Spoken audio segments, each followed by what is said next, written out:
multiplayer beta is out now for people to try out. It's got 3 maps, a couple new vehicles, a couple new weapons. It's going to run for 3 weeks. And this is our chance to sort of work out some bugs and get some valuable data for our team to help make the game even better before we ship. The first map is called Snowbound. It's a smallish map, ideally made for about 6 to 8 players. It has these energy sort of doors that are inside each of the bases that you can walk through them, but you can't shoot or do any damage through them. So it actually turns into these really cool cat and mouse scenarios. The second map is called High Ground. That's an asymmetrical map. It's got a big fortress base and sort of made for one flag CTF, sort of in the vein of a Zanzibar-style gameplay. There's a huge gate, there's a switch you can hit to activate it. Once the gate's open, then the map plays totally differently. And the last map is a large map called Valhalla, and that one will work for really 8 players all the way up to 16 players if you want. And that's really good for sort of classic big vehicle battles and 2-flag CTF style matches. A lot of the weapons have been sort of fine-tuned. The plasma pistol, for example, in an overcharged fire now will actually disable a vehicle temporarily, stop it dead in its tracks. The Needler is a lot more powerful now.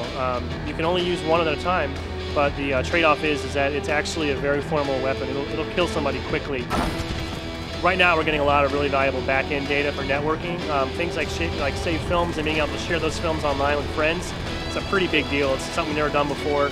And we can only really test that at a huge scale. So that's our biggest goal, is to get a lot of back-end sort of infrastructure information to help the networking experience be better. Really, we're just trying to find out, should we bring back the Halo 1 pistol or not? I mean, that's really the goal. There could certainly be a few more weapons that you haven't seen yet in the beta.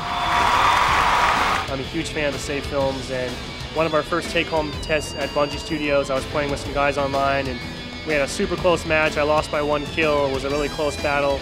And then the guy sent me a save film, and his save film was called basically Suck It, and it's a painful reminder of that close defeat. And I think that's really sort of what caps it for me. Getting the videos sort of from the Xbox onto a PC, for example, is pretty difficult to do because these aren't actual movies, it's game code.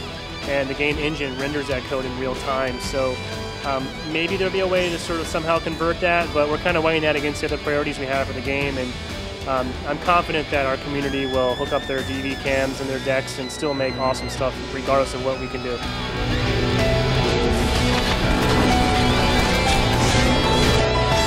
Riding on the back of a Mongoose and tearing around Valhalla is a ton of fun. Throwing a bunch of junk into the man cannon and firing out across the map on Valhalla is a lot of fun. I mean, that's the cool thing about Halo, is you have this big sandbox and you can really do whatever you want to with it.